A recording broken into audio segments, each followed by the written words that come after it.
ये आकाशवाणी के जम्मू केंद्र की आवाज है। न्यूज डेस्क की टीम की ओर से हमारे श्रोताओं को गुरु गोबिंद सिंह जी के प्रकाश पर्व की शुभकामनाएं।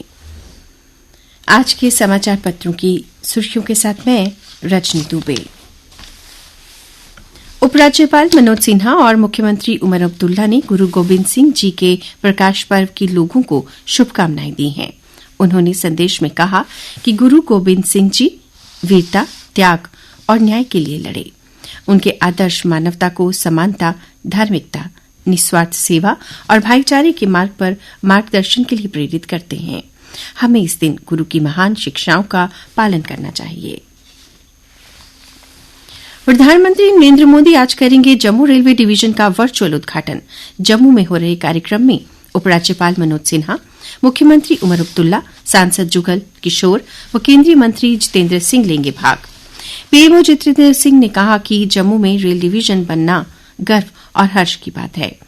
प्रधानमंत्री नरेंद्र मोदी ने जम्मू कश्मीर को अलग डिवीजन का तोहफा दिया। वहीं रेलगाड़ी से कश्मीर शेष भारत से जुड़ रहा है, जो मुख्य धारा का हिस्सा बनेगी। पहली ट्रेन पहुंचने के 52 साल बाद मिली जम्मू को रेलवे मंडल की सौगात। 2012 की सिफारिशों पर 2014 में बनी समिति ने जरूरत नहीं समझी। 2017 में फिर कवायद शुरू हुई और अब जाकर परवान चढ़ी। कटरा से बनिहाल तक 700 से अधिक पुलिस ऑफिसर और कर्मी तैनात। प्रदेश में बारिश, बर्फबारी, गुलमर्ग में 4 फुट तक बर्फ गिरी। 10 उड़ानें रद्द, नहीं खुली राजौरी और पुंछ को कश्मीर से जोड़ने वाली मुगल रोड। कई क्षेत्रों में भूस्खलन का खतरा। आज भी कुछ हिस्सों में खराब रहेगा मौसम।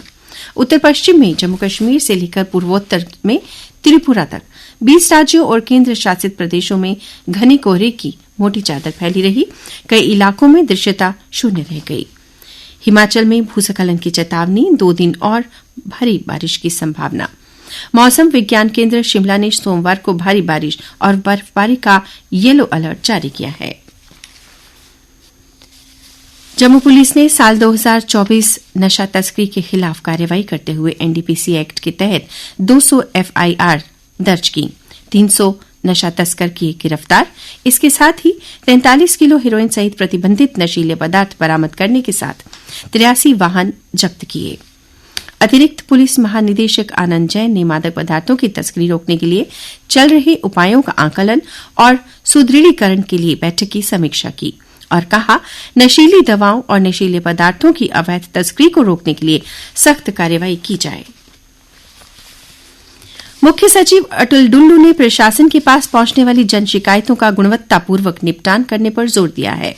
कहा कि ऐसे तंत्र की मजबूत निगरानी के लिए उप सचिव स्तर के नोडल अधिकारी नियुक्त किए जाएं। अगर शिकायतों की सामग्री संतोषजनक नहीं तो नागरिकों से स्पष्टीकरण मांग करें। ठीक, फरवरी में एआई आधारित अपडेटेड वर्जन होगा जेके समाधान शिकायत पोर्टल 5। श्रीनगर में पांद्रेथन में एक ही परिवार के 5 सदस्यों की दम घुटने से मौत। सर्दी से बचने के लिए जलाई थी अंगीठी। बहुमूल्य जिंदगियों की हानि से दुखी हूं। दुख की इस घड़ी में शोक संतप्त परिवार के प्रति मेरी गहरी संवेदनाएं हैं, कहा उपराज्यपाल मनोज सिन्हा ने। सीएम उमर अब्दुल्ला ने भी हादसे पर जताया दुख। ट्रंप प्रशासन में मजबूत रहेंगे भारत अमेरिकी संबंध, कहा अमेरिकी विशेषज्ञ लिसा कर्टिस ने। डोनाल्ड ट्रंप की सरकार की विदेश नीति चीन की चुनौतियों से निपटने व भारत के साथ रणनीतिक संबंधों को मजबूत करने पर केंद्रित हो सकती है। उन्होंने कहा कि ट्रंप सरकार में भी क्वाड एक महत्वपूर्ण मंच बना रहेगा। क्वाड भारत, अमेरिका, ऑस्ट्रेलिया व जापान का साझा रणनीतिक मंच है। व्हाइट हाउस की पूर्व अधिकारी ने कहा, ट्रंप 2.0 में चीन से निपटना भी रहेगा बड़ा मुद्दा। चीन के खिलाफ जारी कर सकते हैं कई प्रतिबंध। और अब अन्य समाचारों के साथ मेरी सहयोगी मीरा। धन्यवाद रजनी दुबे। अन्य समाचार। रामलला के प्राण प्रतिष्ठा की प्रथम वर्षगांठ पर मनाए जाने वाले 3 दिवसीय पाटोत्सव का आरंभ मुख्यमंत्री योगी आदित्यनाथ 11 जनवरी सुबह 10 बजे गर्भगृह में रामलला के अभिषेक से करेंगे। भारत ने विदेशी छात्रों के लिए 2 विदेश 2 विशेष श्रेणी के वीजा शुरू किए। स्टडी इन इंडिया पोर्टल के जरिए करना होगा छात्रों को आवेदन।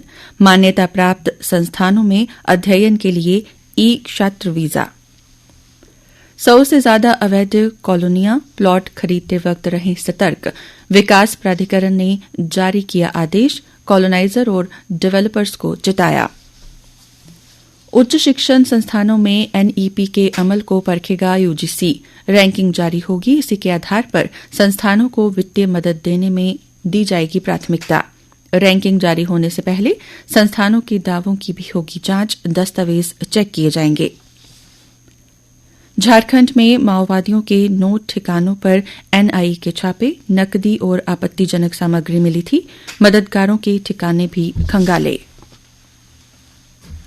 रोजगार बढ़ाने के लिए बजट में हो सकती है कई घोषणाएं। महिलाओं पर भी जोर। भारतीय उद्योग परिसंघ ने रोजगार सृजन के लिए केंद्र सरकार को दिए 7 सुझाव।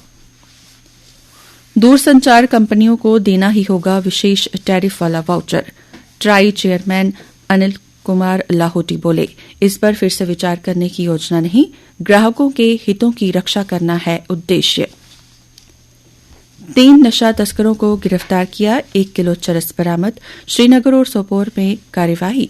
आरोपियों में 2 दिल्ली के रहने वाले। कुलगाम में 1400 लीटर अवैध केरोसिन बरामद। 1 गिरफ्तार।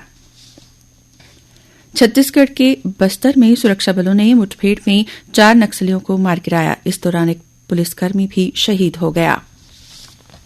और अब खेल समाचार। भारत ने 10 साल बाद गंवाई border Gavaskar trophy. Test championship के फाइनल की दौड़ से भी बाहर। चोटिल बुमराह के गेंदबाजी न करने से धार पड़ी कुंद। ऑस्ट्रेलिया ने सिडनी टेस्ट 2.5 दिन में 6 विकेट से जीता ऑस्ट्रेलिया, पर हीरो बना अपना गेंदबाज बुमराह। भारतीय टीम ने बॉर्डर गावस्कर ट्रॉफी जरूर गंवा दी, पर प्लेयर ऑफ द सीरीज तेज गेंदबाज जसप्रीत बुमराह रहे, जिन्होंने श्रृंखला में सर्वाधिक 32 विकेट लिए। आर्यन सवालेका की खिताब के साथ नए साल की शुरुआत। विश्व नंबर 1 और शीर्ष वरीय बेलारूस की सवालेका ने रूस की पोलिना कुदरमेतोवा को 4-6, 6-3, 6-2 से हराकर ब्रिस्बेन टेनिस टूर्नामेंट का खिताब जीत लिया। वहीं चेक गणराज्य के जिरी लेहका ने पुरुष वर्ग का खिताब जीत लिया। और अब मौसम। आज आंशिक तौर पर बारिश की संभावना है। तापमान। कल का अधिकतम तापमान 18.8 डिग्री सेल्सियस और न्यूनतम तापमान 9.7 डिग्री सेल्सियस रिकॉर्ड किया गया। आज सूर्यास्त 5:39 पर और कल यानी मंगलवार को सूर्योदय 7:33 पर होगा।